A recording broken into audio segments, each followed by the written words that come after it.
예, 계속해서 우리 아브라함 이야기를 살펴보도록 하겠습니다. 지난주까지 8번째 아브라함 이야기를 했고요. 이제 오늘 9번째 아브라함 이야기가 시작됩니다.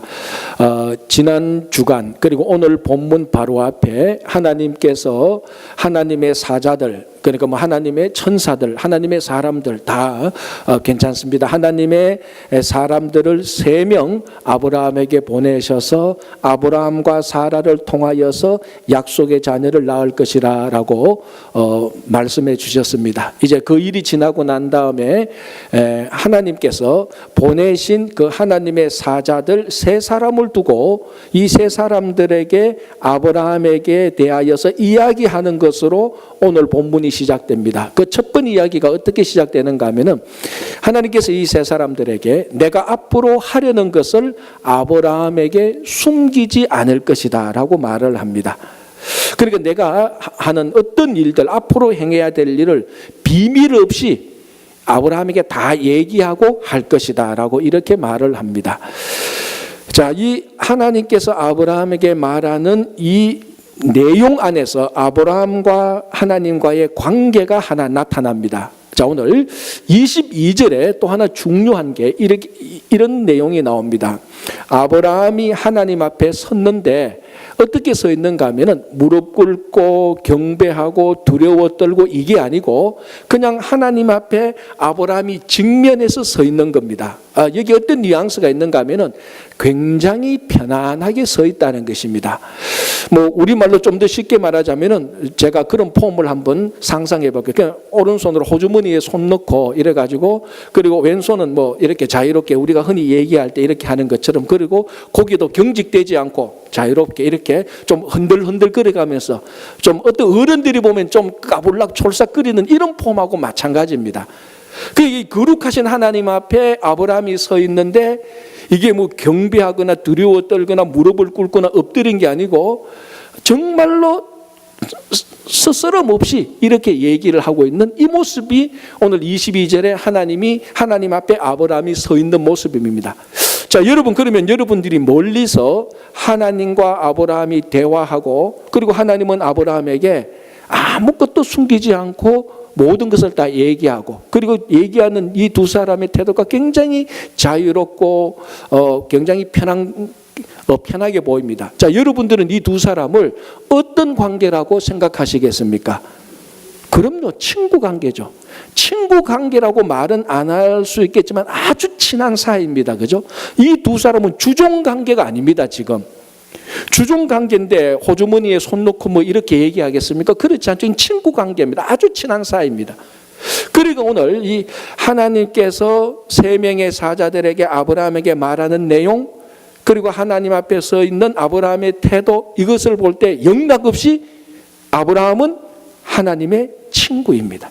물론 창세기를 우리가 보면은 아브라함이 하나님의 친구였다라는 말은 없습니다. 그러나 이후로 하나님과 아브라함의 만남 대화를 보면은 굉장히 친한 친구 사이하고 똑같습니다.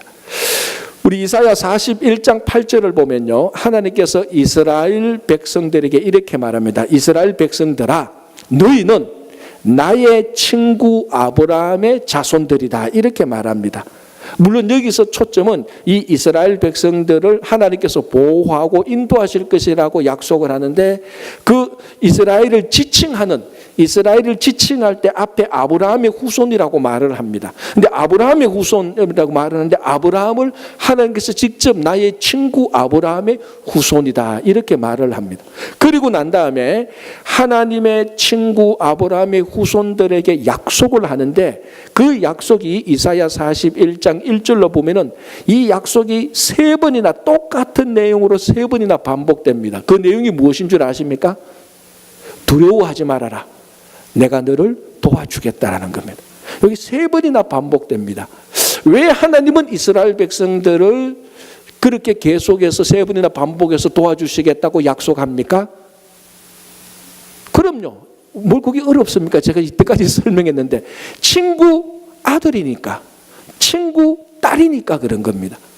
친구 자녀니까 내 가장 친한 친구 자녀니까 하나님께서 책임지고 너를 보호하고 도와주시겠다. 그러니까 두려워하지 말아라라고 말을 하는 것입니다. 자, 다윗이 왕이 되어서 찾고자 했던 사람이 한 사람이 있었습니다. 그 사람은 사울의 손자인데요. 누군가 하면은 머비보셋입니다. 자, 사울의 손자 머비보셋하고 다윗 왕하고 이 신분과 위치와의 관계를 볼 때 이 두 사람이 친한 사이가 되겠습니까? 아주 원수 사이가 되겠습니까? 이게 사실은요, 신분과 위치를 보면 원수 사이입니다. 왜냐하면은 사울이 왕이 되고 사울이 다음에 다윗이 왕이 될 것을 두려워해서 계속해서 공격했잖아요. 이런 가운데에서 사울이 블레셋의 공격을 받아서 죽게 됩니다. 그리고 우여곡절 끝에 다윗이 왕이 됩니다. 그러니까 우리말로 하면은 사울이 아주 기쁘게 정식적으로 정통성 있게 합법적으로 다윗에게 왕위를 물려주어서 다윗이 왕이 된 게 아니고 사울이 다윗을 계속해서 공격하다가 블레셋의 침해를 받아서 죽게 됩니다.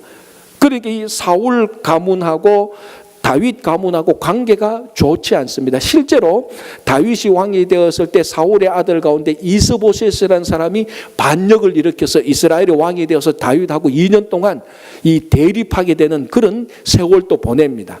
자, 이런 가운데서 다윗이 사울의 손자 머비보셋을 찾아서 데리고 왔다.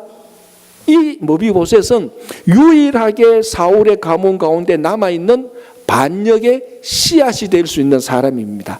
만약에 사울 쪽의 사람들이 반역을 일으키려면 가장 정통성 있는 사울의 손자 이 머비보셋을 중심으로 반역을 일으킬 것입니다. 다윗이 그것을 모를 리가 없죠. 그렇다면 어떻게 해야 됩니까? 당연히 찾아서 처단해야 됩니다. 그래야 후환이 없습니다. 그런데 다윗이 머비보셋 이 반역의 씨앗이 될 수 있는 반역의 씨앗 앞으로 후환이 될 수 있는 머비보셋을 데리고 와서 처단하는 게 아니고 그 반대로 이 머비보셋을 다윗의 아들처럼 왕자처럼 회복시켜 주시고 사울의 재산을 다 이 머비보셋에게 다 넘겨줍니다. 왜 이랬죠? 그럼요. 머비보셋이 요나단의 아들이었기 때문에 그렇습니다. 요나단이 누굽니까? 다윗의 가장 친한 친구. 요즘 우리 10대 아이들 말로 하자면 뭡니까? 이게 베프입니다. 베프. 뭐죠? 베스트 프렌드. 가장 친한 친구입니다. 그러니까 이 머비보셋은 아주 묘한 사람이에요. 다윗이 왕의 입장으로서 볼 때는 반역자가 될 수 있는 사람인데 자기 친구 관계로 보면 친구 아들입니다. 그래서 다윗은 친구 아들로 보고 머비보셋을 데리고 와서 회복시키고 왕자처럼 대우합니다. 이유는 하나입니다.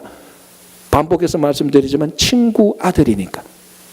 하나님께서 이스라엘 백성들을 왜 도와주고 두려워하지 말라고 말합니까? 나의 친구 아브라함의 후손들이니까. 그 하나님께서 이사야 선지자를 통해서 선포하는 겁니다. 자, 오늘 본문에 하나님께서 아브라함에게 내가 아무것도 숨기지 않겠다. 이 말은 너가 나의 친구라는 것입니다. 여러분, 부부 사이에도 많은 비밀이 있습니다. 그렇죠? 특별히 비자금 숨겨놓은 거. 절대로 자기 배우자한테는 말하지 않습니다. 부부 사이에도 비밀이 있고요. 부모 자녀 사이에도 비밀이 있습니다. 그런데 친구 사이에 비밀이 있으면 그건 친구가 아니에요. 가장 친한 친구 사이에는 비밀이 없어야 친구가 되는 겁니다. 이 두 사람 사이에는 온갖 비밀 얘기를 다 하지만 다른 사람들에게는 비밀을 지켜줍니다. 이게 친구입니다. 하나님께서 아브라함에게 모든 비밀을 다 얘기하겠다고 말을 했습니다. 아주 친한 친구. 그 후손들을 하나님의 친구 아브라함의 후손들을 하나님께서 지키고 보호하니까 두려워하지 말아라라고 말을 합니다. 자, 우리가 아브라함이 가졌던 믿음을 우리가 계속해서 가지고 그 믿음의 길로 간다면 우리는 아브라함의 후손입니다. 그러면 뭡니까? 우리가 아브라함의 후손인데 하나님의 친구 아브라함의 후손이라면 하나님께서 지켜주시고 도와주실 것입니다. 아무 염려하지 않아도 됩니다. 우리 믿음의 선진이 하나님의 친구 아브라함이라면 아브라함의 친구 되는 하나님이 우리를 오늘도 지켜주시고 내일도 지켜주실 것입니다. 자, 이제 드디어 하나님께서 아브라함에게 하나도 숨기지 않고 말하는 은밀한 비밀 이야기가 하나 있습니다. 그게 뭡니까? 소돔과 고모라에 대한 심판입니다. 그래서 오늘 본문 보면은 하나님께서 소돔과 고모라에 죄악이 가득 차서 그 부르짖음이 너무 많으니까 하나님께서 그 죄악의 부르짖음을 듣고 내가 한번 내려가 봐서 조사해서 정말 죄악이 많으면은 그 소돔과 고모라를 심판하겠다는 겁니다. 이거 하나님께서 아브라함에게 얘기 안 해도 됩니다. 하나님께서 그냥 소돔 고모라의 죄악을 보고 그냥 심판하면 됩니다. 그런데 하나님께서 아브라함에게 꼬치꼬치 얘기 다 합니다. 왜? 친구니까. 그래서 이 소돔과 고모라에 대한 그 얘기를 다 앞으로 하나님께서 할 계획을 다 세웁니다. 그 얘기를 듣고 아브라함이 어떻게 합니까? 하나님 아버지 뜻대로 하소서 이렇게 말합니까? 그러니까 하나님이 하려는 그 계획에 급격한 제동을 겁니다. 그 제동을 거는 내용이 뭡니까? 하나님, 의인을 악인과 함께 심판하는 것이 하나님의 원래 공의로운 마음에 합당하지 않잖아요. 그 소돔과 고모라에 의인이 있다면은 악인을 심판하려고 하다가 의인까지도 같이 심판하게 될 것이 아닙니까? 그건 하나님의 마음이 아니지 않습니까? 이렇게 첫 번째 시동을 걸고 만약에 소돔 고모라에 의인이 50명이 있다면 그 의인을 보고 소돔과 고모라를 심판하는 것을 취소해 주십시오. 이제 아브라함이 그렇게 얘기를 하는 겁니다. 그러니까 50명하고 가만히 생각해 보니까 이게 안 되겠거든요. 5명 줄입니다. 45명. 또 생각하니까 안 되잖아요. 40명.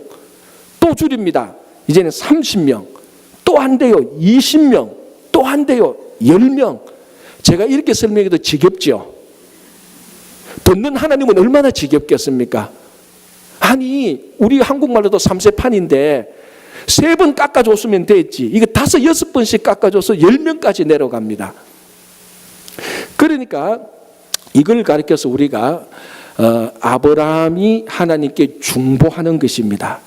또는 중보 기도를 하는 것입니다. 소돔과 고모라에 있는 사람들을 위하여서 아브라함이 하나님께 나가서 의인 10명이라도 있으면 살려달라고 중보하는 것입니다. 또는 중보 기도를 하는 것입니다.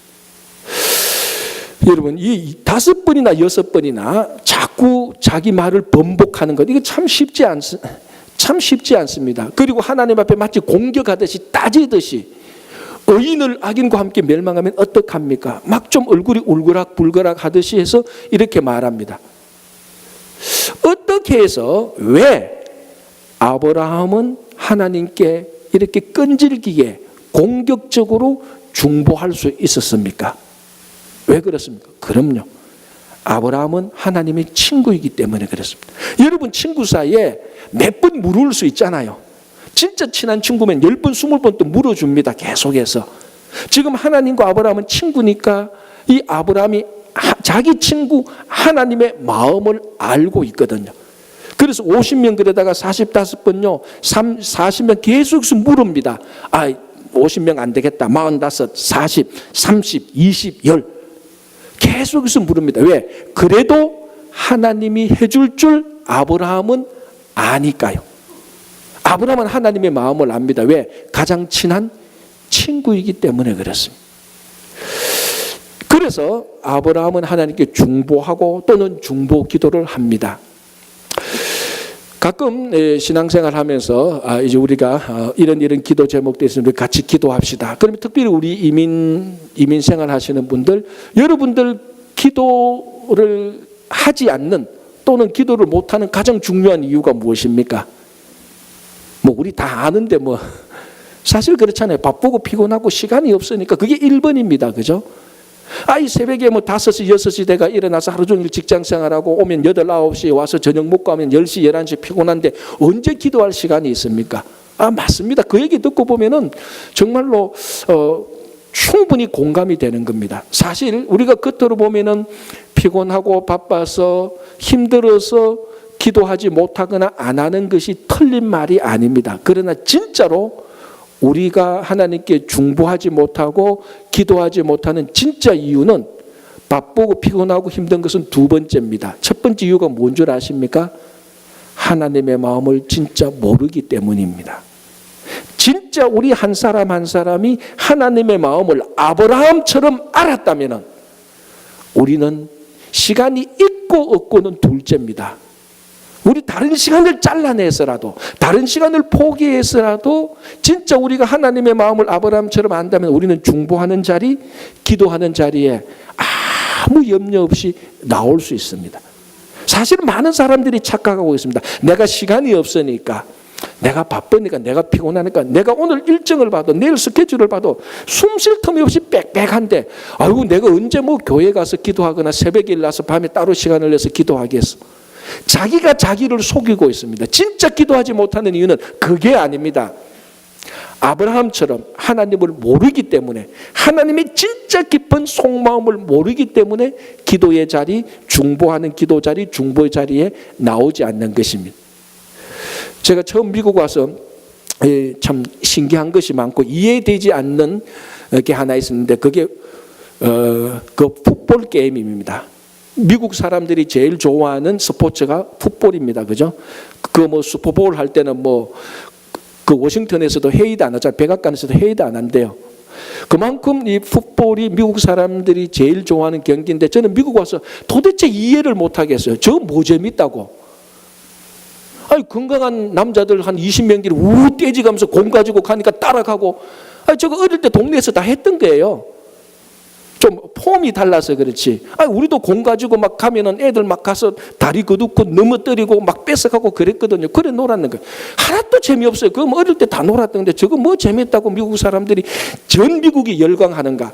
참 시시했는데 나중에 풋볼 게임의 규칙을 아니까, 그리고 그 전술과 전략과 왜 이 선수가 공을 가지고 저쪽으로 안 가고 이 선수는 패스하니까 설명을 드리니까, 야, 그거 재밌대요.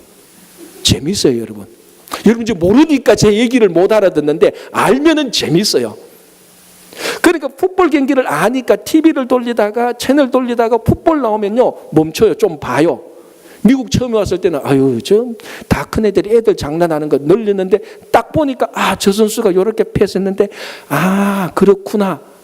그 안에 전쟁 이야기가 다 있잖아요. 웨스트 포인트에서 전쟁 이야기, 그리고 그 전술 전략 짜는 것을 풋볼 하는 것으로 비유해서 많이 한대요. 알면은 재밌고 알면은 거기에 참여하게 돼요. 무슨 말을 하는가 하면은, 정말 우리가 하나님의 마음을 알면은 우리는 하나님 앞에 나가서 기쁘게 중보할 수 있습니다. 하나님을 알면은 진짜로 기도의 자리에 다른 시간을 정리해서라도 하나님의 자리에 나오게 됩니다. 여러분 속지 마십시오. 여러분들이 피곤하고 힘들어서 기도 못하는 거 아닙니다. 진짜는 내가 하나님을 아브라함처럼 모르기 때문에 기도의 자리에 나오지 못하는 것입니다. 하나님을 알면요, 아브라함처럼 하나님의 마음을 알면요, 누가 시키지 않아도 우리는 언제나 다른 사람들을 위하여서 중보하고, 다른 사람들을 위해서 돕고, 그들을 위해서 기도하기 위하여서 하나님 앞에 나오는 것입니다. 자, 이제 이 중보하는 모습에서 진짜 아브라함의 모습을 발견합니다. 아브람의 모습이 아니고 아브라함의 모습입니다. 알아들었죠? 자, 아브라함의 뜻은, 원래 아브라함의 이름은 아브람입니다. 아브라함의 뜻은 존귀한 아버지, 고결한 아버지입니다. 참 좋은 의미예요. 그러나 아브람에서 아브라함으로 바뀌게 됩니다. 아브라함은 많은 사람들의 아버지 또는 열국의 아비입니다. 아브람, 혼자 고결하고 혼자 존귀한 사람은요, 다른 사람을 위해서 기도하지 않아도 됩니다. 자기 혼자 고결하면 되니까. 그러나 아브람이 아니고 아브라함이 되었을 때, 열국의 아버지가 되었을 때는 다른 사람들이 아프고 힘들 때는 그 사람들을 돌봐야 되고 그 사람들을 위해서 기도해야 되는 것입니다. 그래서 오늘 아브라함이 되고 난 다음에 소돔과 고모라에 있는 사람들을 위해서 아브라함이 하나님께 나와서 중보하는 것입니다. 이 아브라함이 소돔과 고모라에 있는 사람들 한 번도 만나본 적 없습니다. 아브라함은 소돔 고모라에 간 적이 없습니다. 그 사람 얼굴도 모릅니다. 이름도 모릅니다. 어떻게 삶을 살았는지도 모릅니다. 그럼에도 불구하고 아브라함, 열국의 아버지, 많은 사람들의 아버지는 그 사람들이 소돔과 고모라의 얼굴도 이름도 모르는 사람들이 심판받아 멸망하는 것을 막기 위하여서 아브라함이 하나님 앞에 서서 중보하는 것입니다. 이게 아브라함의 진짜 모습인데 이게 바로 우리 교회와 성도들의 진짜 모습이 되어야 되는 것입니다. 탈무드에 이런 내용이 있습니다. 누구든지 자기 이웃에게 자비를 베푸는 사람은 아브라함의 후손이다. 누구든지 자기 이웃에게 자비를 베풀지 않는 사람은 아브라함의 후손이 아니다라는 것입니다. 별 어떤 특별히 뛰어난 통찰을 가진 내용은 아닙니다. 그러나 여러분 한번 생각해 보십시오. 이 내용이 탈무드에 적혀 있다는 것입니다. 무슨 말인가 하면 탈무드는 유대인을 위한 지혜의 책입니다. 모든 인종적 유대인은 자기가 자기 자신을 아브라함의 후손이라고 믿고 있습니다. 그런데 그 탈무드를 펼쳐보니까 누가 아브라함의 후손이라고요? 자기 이웃에게 자비를 베푸는 사람이 아브라함의 후손이랍니다.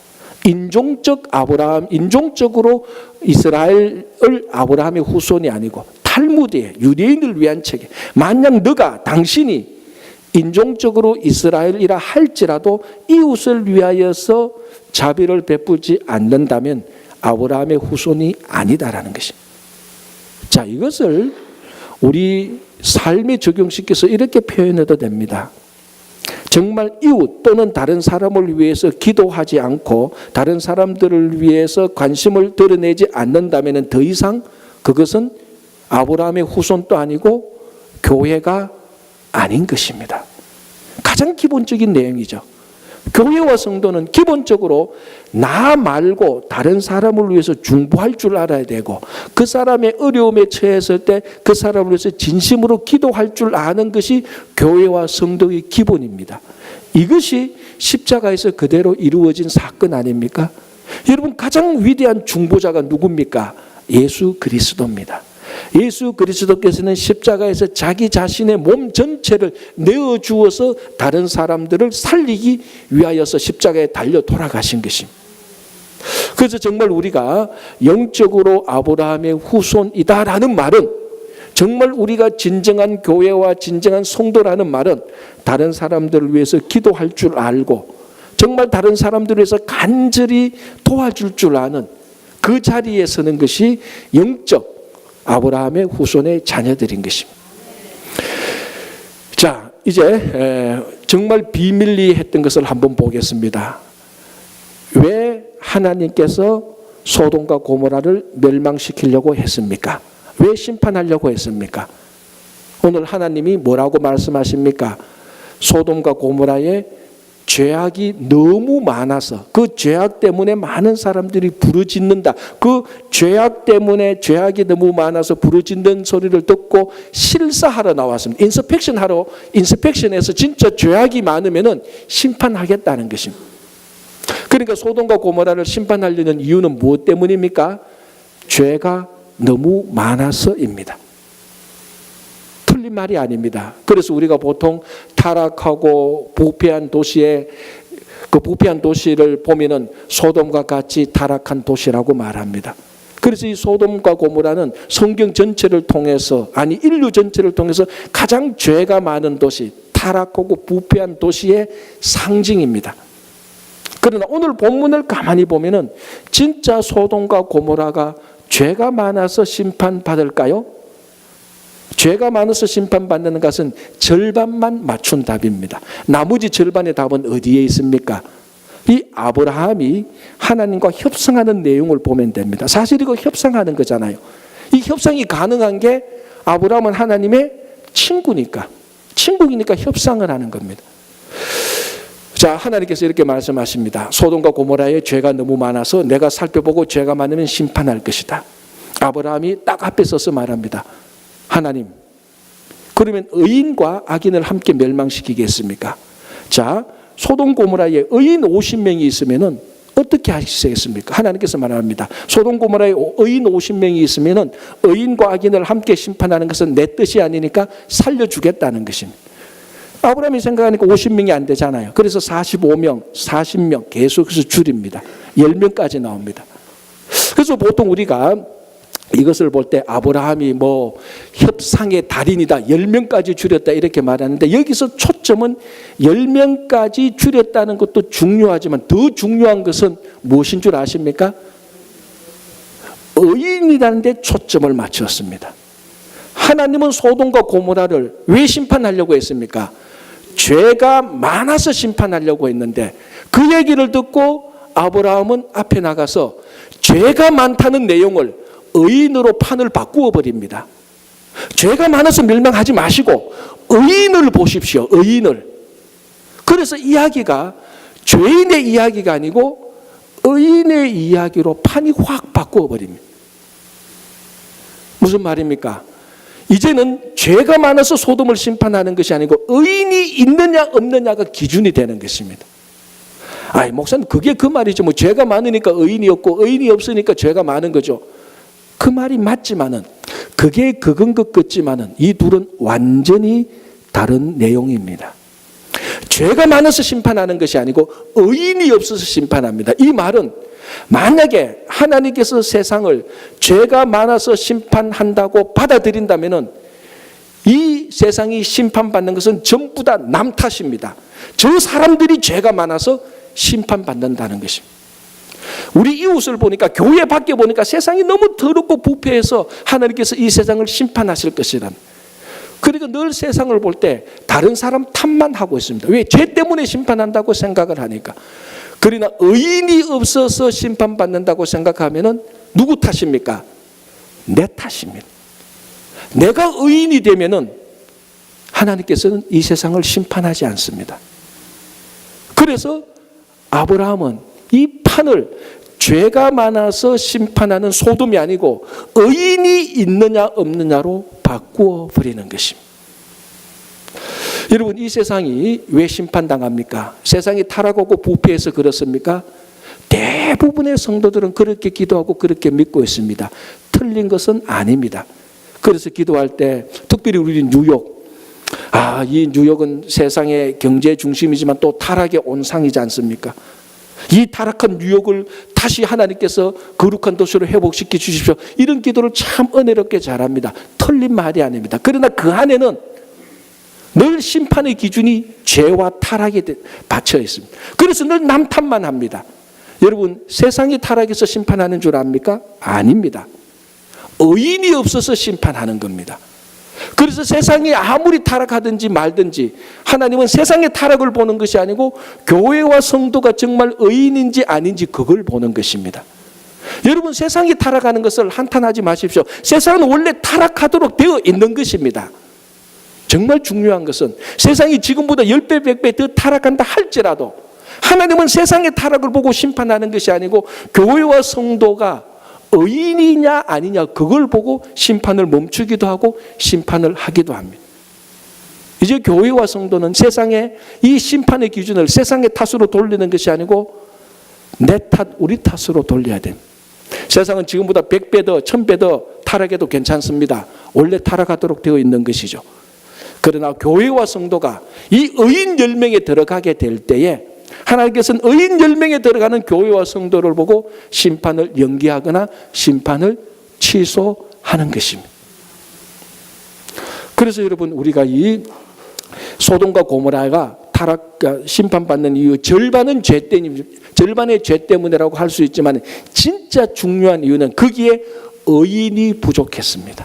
이 시대도 똑같습니다. 의인이 부족한 이 시대에 친구교회와 성도들이 의인이 되면은 세상에 더 어두운 타락을 보지 않고 이 의인을 보고 하나님께서 심판을 취소하시는 것입니다. 자, 이제 마지막, 협상의 마지막 단계 10명을 보겠습니다. 왜 10명일까요? 이왕 물은 것 5명, 3명, 2명으로 하면 되지. 왜 10명일까요? 이 10명은요, 최소 공동체 집단의 마지막 숫자입니다. 무슨 말인가 하면은 10명이 돼야 공동체 집단의 마지막 숫자는 10명인데 9명이 되면은 그거는 이스라엘 백성의 공동체가 아닙니다. 다 개인으로 치부합니다. 그래서요, 지금도 마찬가지로 유대인 커뮤니티의 신화가 회당을 세우려면은 그 커뮤니티에 어른 10명이 있어야 공식적으로 회당을 세울 수가 있습니다. 그래야 공동체로 인정을 하니까요. 그리고 합법적인 결혼식, 합법적인 장례식을 하려면요, 어른 10명이 있어야 합법적인 그 예식이 됩니다. 그게 공동체의 기본 단위죠. 그러니까 10명으로 딱 멈출 수밖에 없었던 것은 소돔과 고모라를 지켜주는 소돔과 고모라의 공동체의 최소한의 숫자입니다. 그래서 아브라함이 협상을 잘한 것이죠. 최소한의 의인의 숫자를 두고 살려달라고 말한 것입니다. 그 최소한의 의인의 숫자를 보고 하나님은 자비하심과 긍휼하심으로 최소한의 숫자를 받아들이고 최소한의 숫자 의인만 있어도 소돔과 고모라를 심판하지 않겠다고 말한 것입니다. 그러니까 하나님께서 이 세상을 심판하지 않는 것은 최소한의 의인의 숫자만 있으면 됩니다. 많을 필요 없습니다. 수백 명, 수천 명 필요 없습니다. 하나님께서 보시는 최소한의 의인만 있으면 됩니다. 여러분, 바닷물이 짜잖아요. 바닷물이 짠 이유는 뭡니까? 소금이 있기 때문이죠. 그런데 바닷물이 짠데 그 바닷물을 짜게 하는 소금이 몇 퍼센트 들어가 있는 줄 아시죠? 3.5%입니다.